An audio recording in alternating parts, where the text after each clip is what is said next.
Hi guys, the so-called Star Chamber of Lawyers employed by the ERG delivered a press release on Tuesday where they suggested that support for Rishi Sunak's Windsor Framework will be withheld, or perhaps not. The current chair, Mark Francois, explained briefly the problems his group of Tory MPs have with the new arrangement, and it echoes somewhat the DUP's disagreement with what was hammered out between the Prime Minister and the EU. Have a listen. Of the Windsor Framework, the ERG chairman, Mark Francois, said, I'd like to thank the Star Chamber, chaired by Sybil Cash MP and ably supported by Martin Howe KC, Barnabas Reynolds and David Jones MP, for their diligent and thorough examination of the legal implications of the Windsor Framework. The Star Chamber's principal findings are that EU law will still be supreme in Northern Ireland. Yes, because Northern Ireland is still part of the single market when it comes to goods. So, of course, EU law would be supreme when it comes to goods, when it comes to EU laws. So if there is some issue that affects EU legislation, of course, EU law will reign supreme. The rights of its people under the 1800 Act of Union are not restored. Northern Ireland didn't exist in 1800. The Act of Union of 1800 is Great Britain and Ireland, not Great Britain and Northern Ireland. Legislation that came after the Act of Union of 1800 and 1801 overwrote, amended the legislation that came before. That's normal procedure. This is something, once again, that the DUP wanted to shoehorn in. The Green Lane is not really a green lane at all. Okay, he doesn't go into any more detail here. Just, we don't like this, we don't understand it, and we say it's not what it is. The Green Lane is where there's a trusted trader scheme where UK businesses, businesses in Great Britain, I should say, sign up to this. They complete a lot of paperwork and they're able to sell goods into Northern Ireland, and these goods flow through pretty much without any checks because they have a certain standard has been achieved.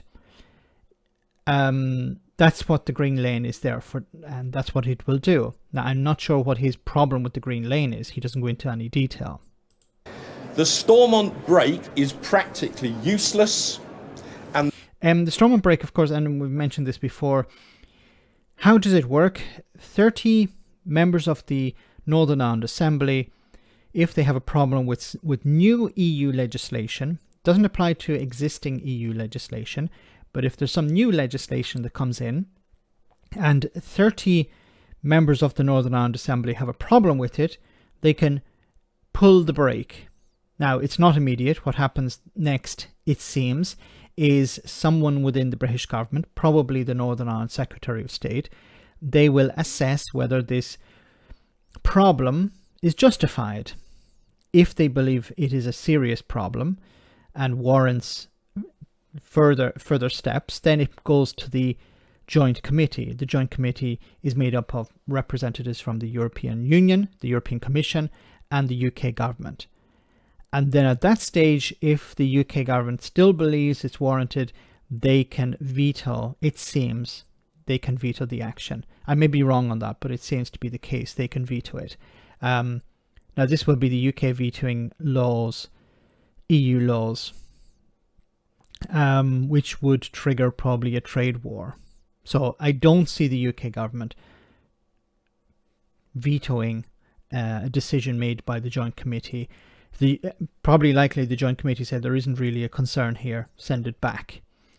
And I don't think the Secretary of State would support taking a step further if they don't believe there is a real case being presented.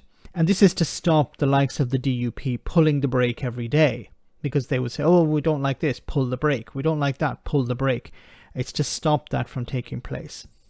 The framework itself has no exit other than through a highly complex legal process. That is a very brief summary of the findings of the...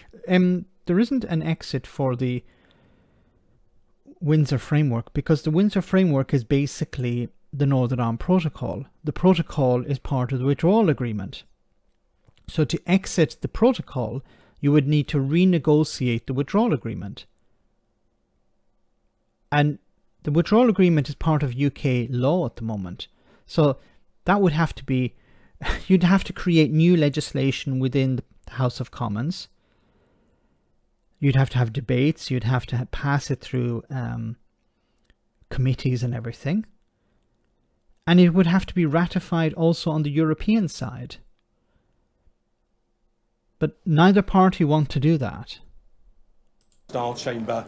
You should hopefully all have a copy of the report with a press release. Okay, so this was on Tuesday and the vote is due to take place on Wednesday. The ERG are not like they used to be. They are a much smaller faction within the House of Commons and the Conservative Party. They have been defanged a great deal.